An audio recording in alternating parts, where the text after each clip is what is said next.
అందరికీ నమస్కారం. ఓం గురుభ్యో నమః. నమో ఐశ్వర్యేశ్వరాయ నమః.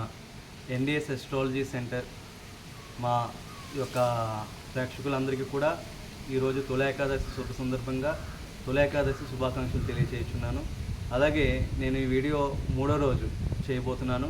ఈ మూడో రోజు వీడియోలో వృషభ రాశి కోసం తెలియజేయదలుచుకున్నాను. వృషభ రాశిలో ఉన్నటువంటి ఏదైతే నక్షత్రాలు ఉన్నాయో ఆ నక్షత్రాలకు సంబంధించినటువంటి పాదాలను, ఆ పాదాల యొక్క ప్రాముఖ్యత, ఆ యొక్క ఏదైతే ఉపాలయాలు ఉన్నాయో మనకి ఆ శివాలయాల గురించి ఈరోజు మీకు తెలియజేయదలుచుకున్నాను. దీంట్లో ముఖ్యంగా ఈరోజు వృషభ రాశికి ద్రాక్షారామంలోని భీమేశ్వర స్వామి ఆలయానికి తూర్పు వృషభ రాశి సంబంధించిన ఆలయం విలాస గంగవరంలో ఉన్నది.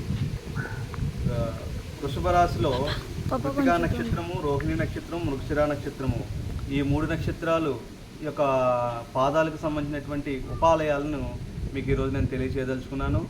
అయితే ఈరోజు కృతికా నక్షత్రంలో జన్మించిన వారికి మొదటి పాదము మీకు మేషరాశిలో ఉందని, మేషరాశిలో ఉన్నటువంటి మొదటి పాదం కోసం నేను తెలియజేయడం జరిగింది.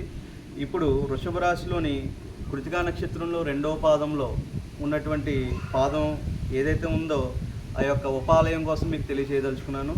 ఈరోజు కృతికా నక్షత్రం రెండవ పాదం అద్దంపల్లి శ్రీ పార్వతీ సమేత శ్రీ మల్లికేశ్వర స్వామివారి ఆలయంలో మీరు అభిషేకం చేసుకుని తదుపరి శ్రీ ద్రాక్షారామ భీమేశ్వరుని దర్శించడం శుభశ్రేయస్కరమని మీకు నేను తెలియజేయదలుచుకున్నాను.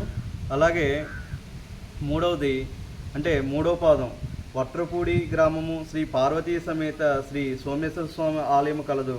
అక్కడ మీరు అభిషేక కార్యక్రమాలు జరుపుకున్న తర్వాత తదుపరి శ్రీ ద్రాక్షారామ భీమేశ్వరుని దర్శించడం శుభశ్రేయస్కరమని మీకు తెలియజేయదలుచుకున్నాను. అలాగే నాలుగో పాదంలో జన్మించిన వారు ఉండూరు గ్రామానికి చెందినటువంటి శ్రీ ఉమా సమేత శ్రీ మార్కండేయ స్వామివారి దేవస్థానాన్ని దర్శించి అక్కడ అభిషేక కార్యక్రమాలు నిర్వర్తించుకుని తదుపరి శ్రీ ద్రాక్షారామ భీమేశ్వరుని దర్శించడం శుభశ్రేయస్కరమని మీకు నేను తెలియజేయదలుచుకున్నాను. అలాగే రోహిణి నక్షత్రంలో జన్మించిన వారికి అంటే ఈ రోహిణి నక్షత్రంలో జన్మించిన వారు ఒకటో పాదం, రెండో పాదం, మూడో పాదం, నాలుగో పాదం ఎవరైతే ఏ పాదాలు కలిగి ఉన్నారో ఆ వ్యక్తులు ఏ యొక్క టెంపుల్లో మీరు ఈ యొక్క అభిషేక కార్యక్రమాలు జరిపించుకోవాలన్న దాని గురించి తెలియజేయదలుచుకున్నాను. నిన్న ఒక ప్రేక్షకుడు నాకు ఒక ఫోన్ చేశారు, గురుగారు మాకు వృషభ రాశి ఎప్పుడు తెలియజేస్తారని. ఈ వృషభ రాశిలోని మూడు నక్షత్రాలు ఉన్నాయండి, కృతికా నక్షత్రం, రోహిణి నక్షత్రం, మృగశిర నక్షత్రం. అయితే ఈ మూడు నక్షత్రాల్లో మూడు నక్షత్రాలకు సంబంధించినటువంటి పాదాలను మీకు ఈరోజు నేను క్షుణ్ణంగా తెలియజేస్తున్నాను. కనుక రోహిణి నక్షత్రం, ఈ రోహిణి నక్షత్రానికి సంబంధించి ఒకటో పాదంలో తనుమల్ల శ్రీ పార్వతీ సమేత శ్రీ నీలకంఠేశ్వర స్వామివారి ఆలయం కలదు. అక్కడ అభిషేకం చేయించుకుని తదుపరి ద్రాక్షారామ భీమేశ్వరుని దర్శించడం శుభశ్రేయస్కరమని తెలియజేయదలుచుకున్నాను. అలాగే రెండవ పాదంలో జన్మించిన వారు శ్రీ కాజులూరు గ్రామము శ్రీ అన్నపూర్ణేశ్వరి సమేత శ్రీ విశ్వేశ్వర స్వామివారి ఆలయం కలదు. అక్కడ స్వామివారిని దర్శించి అభిషేకం చేయించుకుని తదుపరి ద్రాక్షారామ భీమేశ్వరుని దర్శించడం శుభశ్రేయస్కరమని మీ అందరికీ తెలియజేయదలుచుకున్నాను. అలాగే నాలుగో పాదంలో జన్మించిన వాళ్ళు మూడో పాదంలో జన్మించిన వారు ఐదుపూడి గ్రామము శ్రీ అన్నపూర్ణ సమేత శ్రీ రామలింగేశ్వర స్వామివారి ఆలయాన్ని దర్శించడం శుభశ్రేయస్కరం. అక్కడ అభిషేక కార్యక్రమాలు జరిపించిన తదుపరి ద్రాక్షారామ భీమేశ్వరుని దర్శించడం శుభశ్రేయస్కరమని మీ అందరికీ తెలియజేయదలుచుకున్నాను. అలాగే నాలుగో పాదంలో జన్మించిన వారికి శీల గ్రామము శ్రీ ఉమా సమేత శ్రీ రామలింగేశ్వర స్వామి ఆలయము కలదు.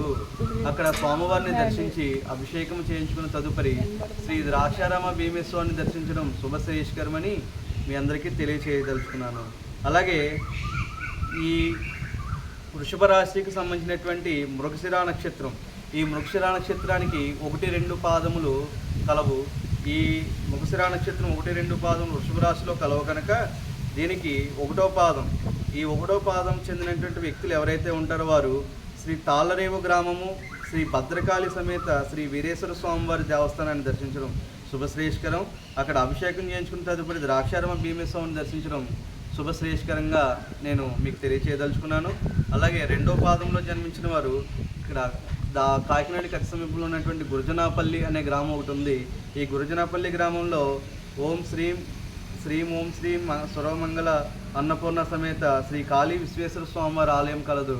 అక్కడ కూడా అభిషేకం చేయించుకుని తదుపరి ద్రాక్షారామ భీమస్వామిని దర్శించడం శుభశ్రేష్కరం. అందరికీ ముఖ్యంగా నేను తెలియజేయంది ఏమనగా, మన ద్రాక్షారామ చుట్టుపక్కల ప్రాంతంలో 108 పాదాలకు సంబంధించి, అంటే 27 నక్షత్రాలకి 12 రాశులకు సంబంధించినటువంటి ఈ యొక్క ఆలయాలు ఏవైతే ఉన్నాయో 108 శివాలయాలు మన ద్రాక్షారామం చుట్టుపక్కల ప్రాంతంలో కలవు. దయచేసి మీరు అందరూ గమనించండి. మనందరం తెలుసుకోవాల్సింది ఏంటంటే, మన జాతకంలో ఏదైనా సమస్య ఉందంటే మనకి భగవంతుడు ఇక్కడ ఈ ప్రాంతంలోనే మనకు అనుకూలంగా అన్నీ కూడా ఏర్పాటు చేయబడినాయి. అంటే 108 శివాలయాలు ఉన్నాయి. 108 శివాలయాలను కూడా మీకు అతి త్వరలో మళ్ళీ నేను చూపించడం జరుగుతుంది. కనుక ఈ రోజుకి ఈ ఎపిసోడ్ నేను ఇక్కడితో ఆఫ్ చేస్తున్నాను. రేపు తదుపరి ఎపిసోడ్ని, తదుపరి రాశి ఏదైతే ఉందో ఆ రాశి సంబంధించినటువంటి పాదాలను కూడా నేను తెలియజేస్తానని ఈరోజు సెలవు తీసుకుంటూ